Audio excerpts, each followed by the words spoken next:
नमस्कार।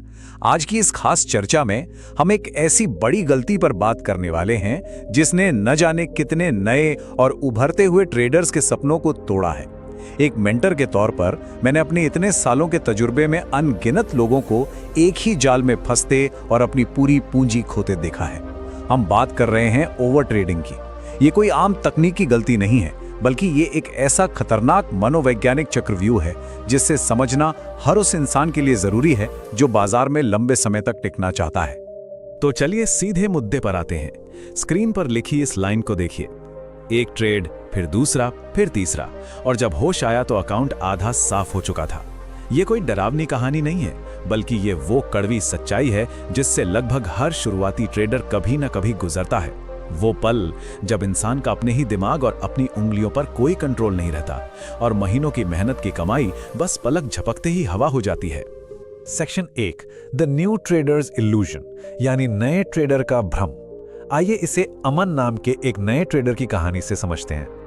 अब इस बात में जो सबसे दिलचस्प चीज है ना, वो ये है कि अमन ने भी शुरुआत में वही किया जो ज्यादातर लोग करते हैं।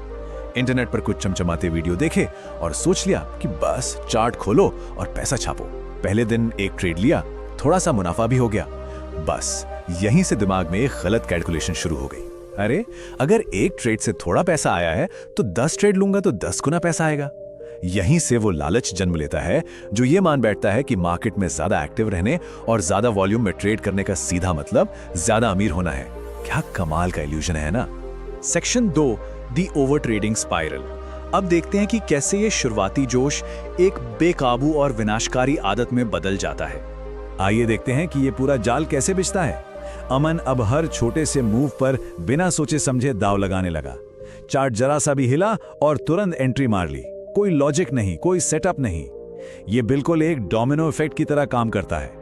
शुरुआत होती है एक छोटे से लॉस से, फिर उस लॉस को झटपट रिकवर करने की हड़बड़ी में होता है एक बड़ा लॉस, और फिर एंट्री होती है रिवेंज ट्रेडिंग की, मतलब मार्केट से बदला लेने की भावना। मेरा पैसा गया कैसे, मैं अभी के अभी वापस निकालूंगा। और सच कहूं तो यही वो हताशा है जो अकाउंट को पूरी तरह से तबाह कर देती है। हर नया ट्रेड नुकसान की खाई को बस और गहरा करता चला जाता है। और फिर नतीजा क्या होता है?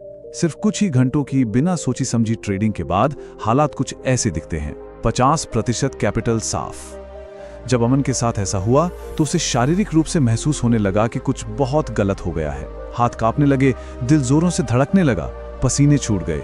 हार मानकर आखिरकार टर्मिनल बंद करना पड़ा और वो बस सुन्न होकर बैठ गया। ये वो भयानक पल होता है जब मार्केट बड़ी बेदर्दी से इंसान को उसकी सबसे बड़ी कमजोरी का सीधा आईना दिखा देता है। Section 3, gambling versus trading. उस भारी नुकसान के बाद की रात बहुत मुश्किल होती है और यही वो वक्त होता है जब खुद से एक बेहद कड़वा सवाल पूछना पड़ता है। और ये तुलना इस पूरी स्थिति को बहुत ही शानदार तरीके से समझाती है। वो सवाल है, क्या वाकई एक प्रोफेशनल की तरह ट्रेडिंग हो रही है या सिर्फ जुआ खेला जा रहा है? देखिए, जुआ भावनाओं और अचानक उठने वाले आवेगों पर चलता है, लेकिन असली ट्रेडिंग तो मार्केट के ट्रेंड को फॉलो करने और सही सेटअप का शांति से इंतजार करने का नाम है। अमन को उस रात ये गहराई से समझ आ गया कि वो मार्केट का छात्र नहीं था, बल्कि अपनी खुद की बेकाबू भावनाओं का गुलाम बन चुका था। सेक्शन 4, बिल्डिंग अ डिसिप्लिन्ड सिस्टम। बाजार में लंबे समय तक टिकने के लिए अपनी गलतियों से सीखना और नियम बनाना बहुत जरूरी है। अगले दिन एक बड़ा टर्निंग पॉइंट आया। अमन ने अपने ट्रेडिंग टर्मिनल को हाथ तक नहीं लगाया। उसने रुकने का फैसला किया और अपनी गलतियों को एक डायरी में लिखा।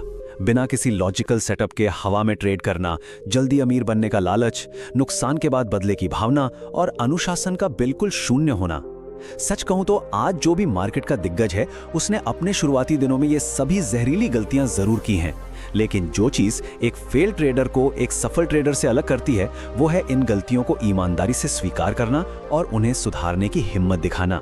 तो यहाँ सबसे जरूरी बात यह है कि मार्केट में सर्वाइव करने के लिए कुछ ऐसे नियम चाहिए जो पत्थर की लकीर हो, जिनसे कोई समझौता ना हो। अमन का एक्शन प्लान बिल्कुल साफ था।